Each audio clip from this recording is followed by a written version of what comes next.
আজকের ভিডিওতে আমরা দেখব বিহেভিয়ার সম্পর্কে। এই যে বিহেভিয়ার হচ্ছে বিভিন্ন ধরনের এক প্রকার ইফেক্ট। এই ইফেক্টগুলো হচ্ছে এক এক ধরনের ইফেক্ট। এই ইফেক্টগুলো হচ্ছে বিভিন্ন ধরনের অ্যানোটেশনে আমরা ইউজ করতে পারি। যেমন আমরা একটা অ্যানোটেশন নেই, সাপোজ এই অ্যানোটেশনটা নেই।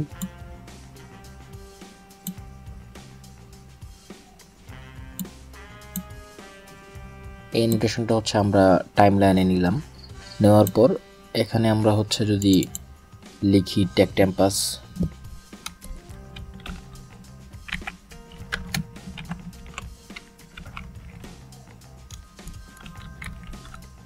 ওকে টেক ক্যাম্পাস লিখলাম।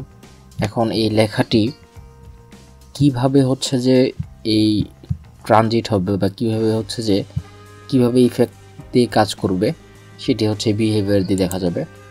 সাপোজ আমি বিহেভিয়ারে গেলাম, বিহেভিয়ারে যাওয়ার পর আমি এই ইফেক্টটা দিলাম। ওকে, আমরা এখন দেখি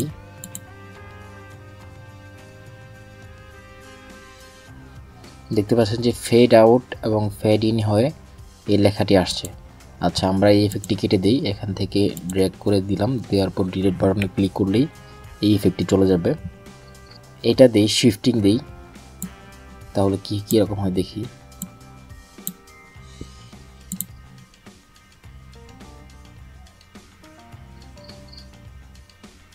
তাহলে শিফটিং আকারে হচ্ছে এই বিহেভিয়ারটা শো করছে।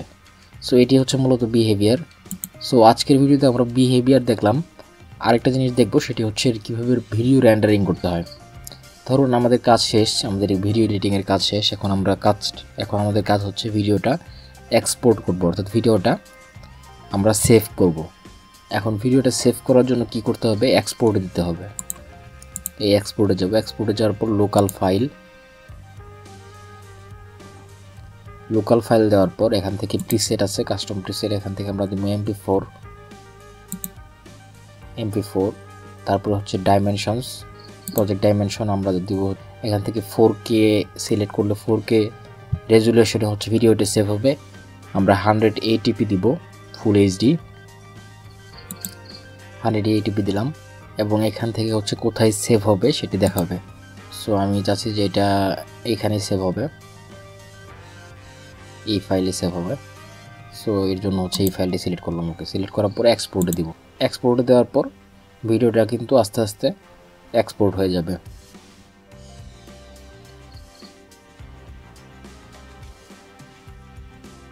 ওকে, ভিডিওটি এক্সপোর্ট হয়ে গেছে। আমরা যদি এখন ভিউ মিডিয়াতে দিই,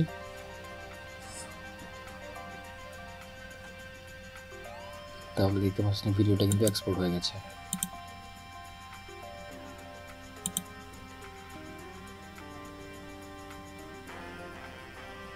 সো এইভাবে হচ্ছে আমরা ভিডিওটা এক্সপোর্ট করতে পারি কিংবা বিহেভিয়ারের কাজ দেখতে পারি। তো এই ছিল হচ্ছে আজকের ভিডিও। দেখা হবে নেক্সট ভিডিওতে। সে পর্যন্ত সবাই ভালো থাকুন, সুস্থ থাকুন এবং টেক ক্যাম্পাসের সাথে থাকুন। Thank you all the best.